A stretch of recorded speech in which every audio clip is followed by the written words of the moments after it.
جوے کے معاملات، خاص طور پہ آج انٹرنیٹ پر جو جوا عام ہو رہا ہے، اور اس کو میں سمجھتا ہوں کہ نعت کی کلپ سنو، بیان کی کلپ سنو، کوئی کلپ سنو، اس پہ جنگلی رمی کا ایڈورٹائز ضرور آتا ہے، اس کی اشتہار بازی بہت کثرت سے ہو رہی ہے۔ کوئی کہتا ہے میں نے کروڑ جیتا، کوئی کہتا ہے میں نے 2 کروڑ جیتا، کوئی کہتا ہے میں نے اتنا جیتا۔ یاد رکھیں جوا یہ حرام، اتنا سمجھنا۔ اور یہ جوا ایسے ہی ہے جیسے چوہا، سمجھے؟ جوا ایسے ہی ہے جیسے چوہا۔ مطلب کیا؟ جب کسی چوہے کو مارنا ہوتا ہے تو پنجرے کے اندر روٹی لٹکائی جاتی ہے، چوہا روٹی دیکھ کر آتا ہے، اور آنے کے بعد جیسی روٹی کھینچتا ہے تو روٹی منہ میں آئے یا نہ آئے لیکن پنجرے کا دروازہ بند ہو جاتا ہے، اور پھر چوہا ہمیشہ کے لیے اپنا وجود کھو دیتا ہے۔ ایسے یہ جوا ایک لٹکتی ہوئی روٹی کی طرح ہے جیسے چوہے کے لیے۔ یہ لالچ میں مت آؤ، ایزی منی کے چکر میں جو بھی پڑا وہ روڈ پہ آ گیا، راتوں رات کروڑ پتی بننے کے چکر میں جو بھی پڑا، جو پونجی تھی وہ بھی ختم ہو گئی۔ ایک تو پونجی گئی، اور اگر جیتا جوا میں تو اس کا کپڑا پہنا، تو جب تک وہ کپڑا بدن پر ہے نہ دعا قبول ہے نہ نماز قبول ہے۔ اگر اسی جوے سے گھر بنایا تو جب تک اس کی اینٹ باقی رہے گی جوا کھیلنے والے پہ اللہ کی لعنت برستی رہے گی۔ اور سب سے بڑا خسارہ اور نقصان دل کے کانوں سے سن لو، اگر سن سکتے ہو تو، میرے آقا غیب دا نبی صلی اللہ علیہ وآلہ وسلم نے فرمایا کہ جس نے دنیا میں جوا کھیلا ہوگا جب وہ قیامت کے دن اٹھے گا تو اس کا ہاتھ سور کے خون میں رنگا ہوا ہوگا، اس کا ہاتھ سور کے خون میں رنگا ہوا ہوگا۔ اللہ اکبر۔ قیامت کے دن آپ سور کے نام سے بہت نفرت کرتے ہیں، لیکن جوا کھیلنے والوں، جوا سے دلچسپی رکھنے والوں، میرے بھائیوں، یہ میرے نبی کا فرمان ہے، اپنے آقا کا فرمان ہے، اور ذرا سنو اس کا نقصان کیا ہے۔ میرے آقا غیب دا نبی صلی اللہ علیہ وآلہ وسلم فرماتے ہیں جس نے دنیا میں جوا کھیلا ہوگا، بلکہ یہاں تک امام غزالی نے لکھا کہ جوا کے آلات اپنے ہاتھ میں لیے ہوں گے، وہ حال اس حالت میں قیامت میں اٹھے گا کہ اس کا ہاتھ سور کے خون میں رنگا ہوگا۔ اب سور کے خون میں رنگنے کا نقصان کیا ہے؟ قیامت کے دن ایک منظر یہ بھی ہوگا کہ میرے آقا اپنی امتیوں سے مصافحہ کریں گے، میرے سرکار اپنی امت سے مصافحہ کریں گے۔ یہی تو بات ہے، عاشقان رسول کے لیے محشر میں بھی ایک محشر ہے، قیامت میں بھی ایک قیامت ہے۔ اللہ اللہ، جب یہاں ہم جلسوں میں آتے ہیں تو علماء سے مصافحہ کرنے کے شوقین ہوتے ہیں، اور کرنا بھی چاہیے۔ ہو سکے تو زندگی میں یا تو کسی نیک کے پیچھے نماز پڑھ لو یا کسی نیک سے مصافحہ کر لو۔ کیا ہوتا ہے جب نیک سجدے سے سر اٹھاتا ہے؟ حدیث پاک ہے، توجہ کریں، جب کوئی نیک بندہ سجدے سے سر اٹھاتا ہے تو اس کے پیچھے جتنے کھڑے رہتے ہیں اللہ سب کی مغفرت فرما دیتا ہے۔ اور جب کوئی کسی نیک بندے سے مصافحہ کرتا ہے تو جس نے نیک بندے سے مصافحہ کیا اللہ پاک اس کی بھی مغفرت فرما دیتا ہے۔ ایک ظالم بادشاہ کی موت کے بعد کسی نے اس کو جنت میں ٹہلتے دیکھا، پوچھا کہ تیرا کیا حال ہے؟ اس نے کہا میں جنت میں ہوں۔ کہا دشمن خدا تو جنت میں کیسے؟ تو اس نے جواب دیا ایک مرتبہ امام حسن بصری کے ہاتھ چومے تھے، اسی کی وجہ سے اللہ نے میری مغفرت فرما دی۔ آپ سے پوچھتا ہوں علماء سادات نیک بندوں سے مصافحہ جب اتنی بڑی بات ہے تو قیامت کے دن کیسی لالچ ہوگی جب وہ حسن سراپا، وہ جلوہ جہاں آرا، وہ حسن تمام، وہ حسن کامل، وہ رشک کمر، اللہ اکبر، وہ رشک گل بلکہ رشک گلشن، میرے امام کہتے ہیں وہ ہے لمحائے نازک ان کے ہزار چڑھتے ہیں پھول جن سے، وہ ہے لمحائے نازک ان کے ہزار چڑھتے ہیں پھول جن سے، گلاب گلشن میں دیکھ بلبل، یہ دیکھ گلشن گلاب میں ہے، کتنے خوبصورت ہے میرے آقا۔ اللہ اکبر۔ فرمایا گیا قیامت میں میرے آقا اپنی امت سے مصافحہ کریں گے، لیکن آپ مجھے بتاؤ جن کے ہاتھ جوا کھیلنے کی وجہ سے سور کے خون میں رنگے ہوئے ہوں گے، اے میری قوم کے جوانوں ذرا اس وقت کا تصور کرو، اس وقت کا تصور کرو، ان حالات کا تصور کرو، اس قیامت کا تصور کرو آقا کا جلوہ سامنے ہے اور تم نے جوا کھیلا ہے اور ہاتھ سور کے خون میں ہے، تو کیا میرے آقا سے مصافحہ کر سکو گے؟ اس وقت کا پچھتانا کیسا پچھتانا ہوگا، اس وقت کی حسرت کیسی حسرت ہوگی، اس وقت کی تکلیف کیسی تکلیف ہوگی۔ مگر یاد رکھو اس وقت کے پچھتانے سے کوئی کام نہیں آئے گا، کچھ ہاتھ نہیں آئے گا۔ اگر پچھتانا ہے تو ابھی، توبہ کرنا ہے تو ابھی، پلٹنا ہے تو ابھی، اللہ اکبر، رجوع کرنا ہے تو ابھی۔ اور تیسرا اور آخری گناہ تو بہت ہے، لیکن اب آخری گناہ پڑھ کر اپنی گفتگو مکمل کرنا چاہتا ہوں، لیکن سب کو دھیان سے سننا ہوگا۔ وہ گناہ کون سا ہے؟ وہ گناہ نشے کا گناہ ہے۔ آج اللہ اکبر فلموں کی وجہ سے، سیریلوں کی وجہ سے، آوارہ دوستوں کی وجہ سے نشہ بڑھتا جا رہا ہے، اتنا بڑھ رہا ہے۔ کوئی نشے سے، کوئی شراب سے نشہ کر رہا ہے، کوئی ایم ڈی سے نشہ کر رہا ہے، کوئی انجیکشن سے نشہ کر رہا ہے، کوئی ہیروئن سے نشہ کر رہا ہے، کوئی چرس اور بھنگ سے نشہ کر رہا ہے، کوئی گولیوں سے نشہ کر رہا ہے، کوئی دواؤں سے نشہ کر رہا ہے۔ یاد رکھنا میرے آقا غیب کا نبی صلی اللہ علیہ وآلہ وسلم نے فرمایا کل مسکر حرام، ہر نشہ آور چیز حرام ہے۔ میرے بھائیو ہر نشہ حرام ہے، کسی بھی نشے کی اجازت نہیں دی گئی۔ اور آپ جانتے ہیں اللہ اکبر کتابوں میں لکھا ہے عبد الملک ابن مروان کے دربار میں، مروان کا بیٹا عبد الملک جب وہ بادشاہ بنا، اس کے دربار میں کفن چور آیا اور اس نے کہا میں نے کفن چوری سے توبہ کی۔ تو مروان کے بیٹے عبد الملک نے پوچھا اے کفن چور تو نے کیسے توبہ کی، کیوں توبہ کی، توبہ کرنے کی وجہ کیا ہے؟ تو اس نے بیان کیا ایک مرتبہ میں کفن چوری کرنے گیا تو میں نے کیا دیکھا، ایک قبر میں نے کھولی تو قبر کھولنے کے بعد کیا دیکھا کہ مردے کا چہرہ قبلے سے پھرا ہوا ہے، مردے کا چہرہ قبلے سے پھرا ہوا ہے اور اس کی قبر میں آگ بھڑک رہی ہے۔ اللہ اکبر، اس کی چیخیں نکل رہی ہے۔ میں حیران ہو کے بھاگا تو غیب سے آواز آئی اے بندے پوچھنا نہیں کہ اس کا چہرہ قبلے سے کیوں پھرا ہوا ہے، اس کی قبر میں آگ کیوں بھڑک رہی ہے؟ تو میں نے پوچھا کیوں بھڑک رہی ہے؟ تو کہا یہ نماز میں سستی کرتا تھا، یہ نماز نہیں پڑھتا تھا، اس لیے اس کا چہرہ قبلے سے پھرا ہوا۔ مجھے یہ حکمت سمجھ میں آئی، بے نمازی کا چہرہ قبلے سے پھرا ہوا کیوں؟ کیونکہ وہ دنیا میں قبلے کی طرف رخ نہیں کرتا تھا۔ تو جیتے جی جس نے نماز کی حالت میں قبلے کی طرف رخ نہیں کیا، اللہ اکبر، اللہ نے مرنے کے بعد اس کا منہ قبلے سے پھیر دیا۔ اللہ اکبر، یہ بھی بڑا دردناک المیہ ہے۔ حالانکہ میرا عنوان آج نماز نہیں، مجھے جو عنوانات دیے گئے میں اس کے اینڈ پر پہنچ رہا ہوں، لیکن اتنا ضرور کہوں گا آج بڑے افسوس کی بات فیس بک، واٹس ایپ، یوٹیوب کے لیے، دوستوں کے لیے، سب کے لیے وقت ہے۔ اگر وقت نہیں ہے تو میرے اللہ کے لیے وقت نہیں ہے۔ اے میرے آقا صلی اللہ علیہ وسلم کے دیوانوں یاد رکھو کس منہ سے کہتے ہو کہ نبی کے نام پہ جان دے دیں گے، کس منہ سے کہتے ہو نبی کے نام پہ سب قربان کر دیں گے۔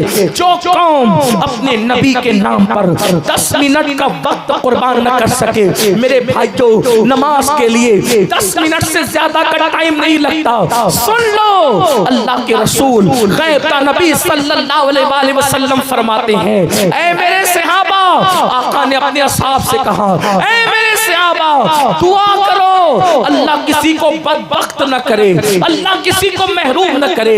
اس حدیث کو دل کے کانوں سے سن لو، میری بات پہ توجہ کریں، غور فرمائیں۔ اللہ اکبر، آقا کیا فرماتے ہیں اے میرے صحابہ یہ دعا کرو اللہ کسی کو بدبخت اور محروم نہ کرے۔ صحابہ کرام نے اس کی آقا بدبخت کون ہے، محروم کون ہے؟ تو آقا فرماتے ہیں جو نماز چھوڑ دیتا ہے وہ بدبخت بھی ہے اور وہ محروم بھی ہے۔ اور میرے آقا نے یہاں تک فرمایا جس نے جان بوجھ کر نماز چھوڑ دی وہ میرے ذمے سے باہر ہو گیا، وہ میرے ذمے سے خارج ہو گیا، قیامت کے دن اس کے ساتھ میرا کوئی وعدہ نہیں ہے۔ اللہ اکبر، کیا سمجھ رہے ہو؟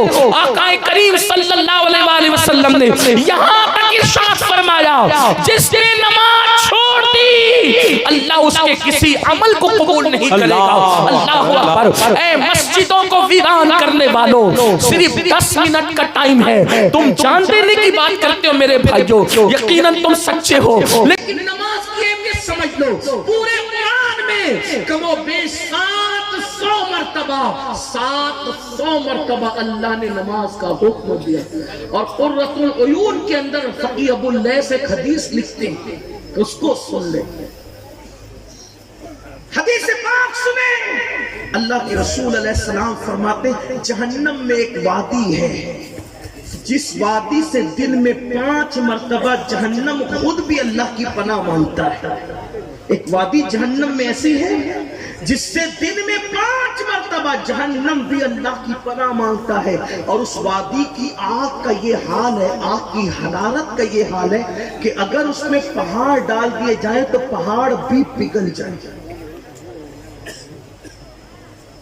اس جہنم کی وادی میں پہاڑ بھی پگھل جائیں۔ صحابہ نے پوچھا آقا اس میں کون ڈالا جائے گا؟ فرمایا 2 لوگ، ایک تو جس نے حرام کھایا لقمہ وہ، اور دوسرا وہ جس نے نماز کو جان بوجھ کے ترک کر دیا۔ میں آپ سے پوچھتا ہوں، اگر آپ یہ قید لگاتے نا کہ امین القادری ہمارا پیر پکڑ لے تو ہم نماز پڑھیں گے، میں آپ سب کے پیروں کو پکڑ کے کہتا کہ نماز پڑھو۔ کیوں؟ اس کی وجہ یہ ہے میرے عزیز، اتنے کمزور ہیں ہم کہ مچھر کا ڈنک ہم سے برداشت نہیں ہوتا، اتنے کمزور ہیں ہم کہ مکھی کا ڈنک ہم سے برداشت نہیں ہوتا، اتنے کمزور ہیں ہم کہ ہم سے سردی اور گرمی برداشت نہیں ہوتی۔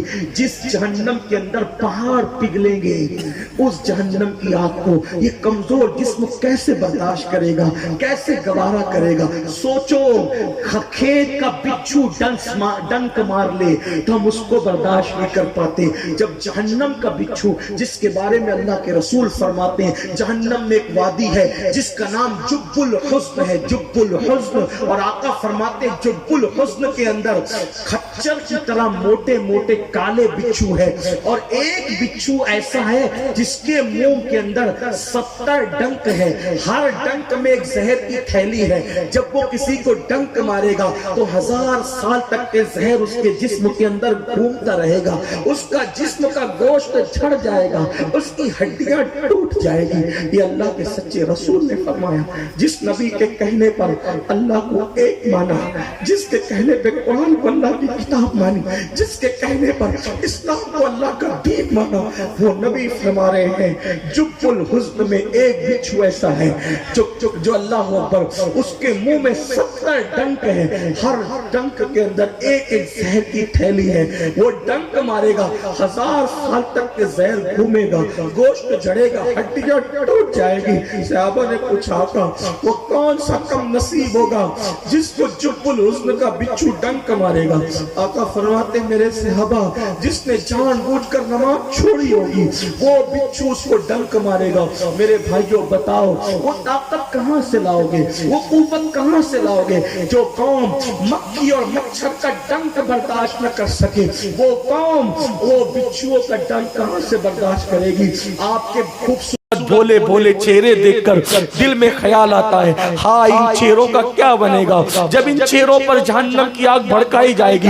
دیکھو حضور نے فرما دیا سچ ہے، آقا نے فرما دیا سچ ہے، حضور کے فرمان میں شک کرنے والا مسلمان سچا نہیں ہو سکتا۔ اس لیے یاد رکھو آج توبہ کرو، بدلو، تبدیل کرو۔ تو عرض کیا کر رہا تھا؟ عبد الملک بن مروان کے دربار میں وہ کفن چور کہتا ہے قبلے سے چہرہ پھرا تھا اور آگ بھڑک رہی تھی قبر میں، تو میں نے پوچھا کون ہے؟ تو کہا گیا یہ بے نمازی تھا۔ پھر میں دوسری قبر کی طرف بڑھا اور میں نے دوسری قبر کھولی، تو جیسے ہی میں نے دوسری قبر کھولی تو یہ اس کو تھوڑا سا ہٹا دو اور میری توجہ آپ، میری بات آپ توجہ سے سن، ہٹا دو بھیا اس کو، اللہ آپ پہ رحم کرے، جو بھی کر رہے ہیں سمیٹ لیں۔ درود شریف بند کر دیں، درود شریف پڑھ لیں آپ، درود شریف پڑھنے سب مل کے باواز بلند پڑھے درود شریف۔ اللهم صل على سيدنا ومولانا محمد معدن الجود والكرم وآله وصحبه وبارك وسلم صلاة وسلام عليك يا جد الحسن والحسین۔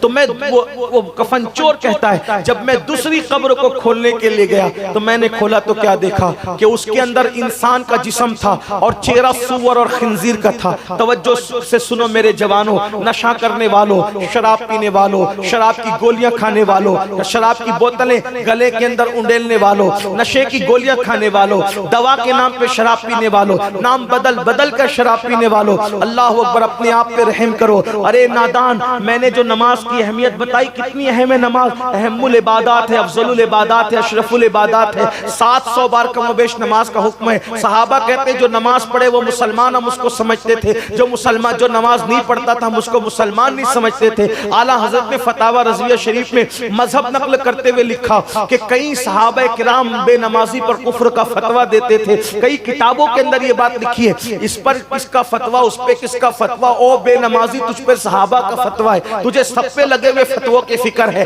اپنے پہ لگے ہوئے فتوے کی تجھے کوئی فکر نہیں ہے، اور تجھ پر دنیا کے کسی انسان پر تو مفتی صاحب نے فتویٰ لگایا جو قابل تعظیم ہے، لیکن تجھ پر تو صحابہ فتویٰ لگا رہے، او بے نمازی، اور صحابہ بھی کفر کا فتویٰ لگا رہے۔ حنفی اور مسلک ہونے کی وجہ سے میں بے نمازی کو ڈائریکٹ کافر نہیں کہتا، لیکن اتنا ضرور ہے میرے امام بھی کہتے ہیں جو نماز میں سستی کرے گا ڈر ہے کہ کفر پہ مرے گا، جو اذان کا جواب نہیں دے گا، دنیا کی باتیں کرے گا اذان کا جواب دینے کی بجائے، میرے امام نے لکھا کہ ڈر ہے کہ وہ کفر پہ مرے گا۔ اتنی اہم ہے نماز، لیکن نماز سے بھی اہم کوئی چیز ہے۔ کیا چیز ہے نماز سے اہم؟ اگر آپ نماز پڑھ رہے ہو، سانپ آ جائے اور ایسا لگے کہ ڈنک مار دے گا، تو اسلام کیا کہتا ہے؟ نماز توڑ دے، جان بچا لے۔ یہی ہے نا، نماز اتنی اہم اور اس سے اہم جان بچانا۔ نماز پڑھ رہے تھے، کوئی کنویں میں گرنے لگا تو کیا حکم ہے؟ نماز توڑ دو اور اس کی جان بچا لو۔ پتا چلا نماز سے اہم جان بچانا، نماز اتنی اہم اور اس سے اہم جان بچانا۔ اب آپ بتاؤ، جب جان بچانے کے لیے نماز توڑ سکتے ہیں تو جان بچانے کے لیے نشہ کیوں نہیں چھوڑ سکتے؟ یہ نشہ قسطوں میں تمہیں مار رہا ہے، یہ نشہ تمہیں قسطوں میں تباہ کر رہا ہے، یہ نشہ تمہیں انسٹالمنٹ پر مار رہا ہے، جان لے رہا ہے تمہاری۔ یہ گٹکا، یہ شراب، یہ جوا، یہ نشہ آور دوائیں پھیپڑوں کو کھا رہی ہے، کینسر پیدا کر رہی ہے، منہ کا کینسر، خون کا کینسر، پھیپڑوں کے اندر کینسر، اس لیے بیماریاں جنم لے رہی ہے۔ توبہ کرو نشے سے۔ اسلام نے نشے کو منع کیا، اور حقے کو آج نوجوان لوگ بہت عام کر رہے ہیں۔ یہ حقہ یاد رکھنا، یہ حقے کو میں ڈائریکٹ حرام تو نہیں کہتا، کیسے کوئی مفتی بھی تھوڑی ہوں جو میں کوئی حکم لگاؤں، حقے کو ڈائریکٹ حرام نہیں کہتا، لیکن حقے کی وجہ سے سگریٹ اور سگریٹ کی وجہ سے پھر دوسرے نشے عام ہو رہے ہیں، تو چھوٹی برائی پر ہی پابندی لگا دو تاکہ بڑی برائی کی طرف ہماری نسل نہ جا سکے۔ اس لیے یہ حقہ وغیرہ، تمباکو، گٹکا اور جو سگریٹ، ان سب چیزوں سے سچی توبہ کرو، ورنہ وہ بیماریاں ہوگی کہ جس سے نپٹنا مشکل ہو جائے گا۔ کینسر ہو جائے تو کمانے کے قابل نہیں رہتا انسان، اور پھر علاج اتنا مہنگا، پھر دکھ الگ، تکلیف الگ، اور حالات یہ کہ پھر قرض لے لے کر بلکہ بھیک مانگ کے علاج کرنا پڑتا ہے لوگوں کو۔ اس لیے ایسے حالات پر، ارے نادانو، حال تو یہ ہے، میرے نبی نے تو وہ غذائیں بھی نہیں کھائی جن غذا کے کھانے سے انسان میں سستی پیدا ہوتی ہے۔ رسول اللہ نے سست کرنے والی غذاؤں کا بھی استعمال نہیں کیا، اور میری قوم بے ہوش ہونے والی چیزوں کو استعمال کر رہی ہے، نشہ کرنے والی چیزوں کو استعمال کری۔ میدے کی روٹی اللہ کے رسول نے کبھی نہیں کھائی، کیونکہ پیٹ میں میدہ جاتا ہے، میدہ پیٹ میں، آپ کیا کہتے ہیں میدے کو؟ میدہ ہی کہتے ہیں۔ میدے کی روٹی پیٹ میں جاتی ہے تو پھول جاتی ہے اور انسان کو سست کر دیتی ہے، تو اللہ کے رسول علیہ السلام نے ہر اس جائز غذا کو بھی ترک کیا جس میں سستی آتی ہو۔ اللہ کے رسول اپنی امت کو سست بھی نہیں دیکھنا چاہتے تھے، اور یہ قوم نشے میں ڈوب گئی ہے، بے ہوش ہو رہی ہے۔ سن لو، عبد الملک کے دربار میں وہ کفن چور کہتا، میں نے دیکھا کہ منہ سور کا تھا، جسم انسان کا تھا، اور قبر میں آگ بھڑک رہی تھی، اور میں بھاگا تو آواز آئی، نہیں پوچھتا کہ کیا ہے اس کے اندر اور یہ کون ہے؟ تو میں نے پوچھا یہ کون ہے، اس کے ساتھ یہ سلوک کیوں ہو گیا ہے؟ تو جواب آتا ہے یہ دنیا کے اندر نشہ کرتا تھا، اس لیے اس کو سور کی شکل دے دی گئی، اس کو خنزیر کی شکل دے دی گئی۔ بتاؤ، دنیا میں نشہ کر کے گٹر اور کچرے کے کنارے پڑے رہتے ہو، اور آخرت میں سور کی شکل میں اٹھنا تمہیں گوارا ہے؟ نہیں۔ اور پھر دنیا میں حالات کیا ہے؟ بس ایک واقعہ جس کو حضرت مالک ابن دینار نے خود بیان کیا ہے، وہ واقعہ بیان کر کے اپنی گفتگو مکمل کر لوں گا۔ وہ واقعہ دل کے کانوں سے آپ سن لیں۔ اللہ، شرابی کیا نہیں کر سکتا، بلکہ حدیث میں ہے شرابی اپنی ماں کے ساتھ زنا بھی کر سکتا ہے، ہے، نشہ کرنے والا اپنی خالہ کی عزت کے ساتھ بھی کھیل سکتا ہے، نشہ کرنے والا اپنی بیٹی کی آبرو بھی لے سکتا ہے، کیونکہ نشہ کرنے والے کو ہوش نہیں رہتا۔ اس لیے نشے سے توبہ کر لو، نکل آؤ نشے سے۔ حضرت مالک الدینار کہتے ہیں میں حج کے لیے گیا، حضرت مالک بن دینار، بڑا خوبصورت واقعہ ہے، خواتین بھی سنیں، بچوں کو سنانے کام آئے گا، اور آپ بھی میرے نوجوان اپنے دوستوں کو سنائیے گا تاکہ ان کی زندگی بھی بدلے۔ مالک ابن دینار کہتے ہیں میں حج کے لیے گیا، تو میں جب حج کے لیے گیا تو میں حرم میں پہنچا تو دیکھا کہ حج کے ایام ہیں اور پورا مطاف جو ہے حاجیوں سے کھچا کھچ بھرا ہے، تو میرے دل کو اتنا اچھا لگا، واقعی بہت خوبصورت لگتا ہے جب حرم کو بھرا بھرا دیکھو، لبیک کی صدائیں آتی ہے تو ایمان تازہ ہوتا ہے اور اپنے مسلمان ہونے پہ فخر ہوتا ہے۔ اللہ نے مجھے وہ مذہب دیا ہے جو مذہب سچا ہے اور جس مذہب کو لانے والا مصطفیٰ جان رحمت جیسا نبی ہے۔ اللہ اکبر، بہت مزہ آتا ہے۔ اللہ ہر آنکھ کو وہ منظر دکھائے، ہر آنکھ کو وہ نظارہ عطا فرمائے۔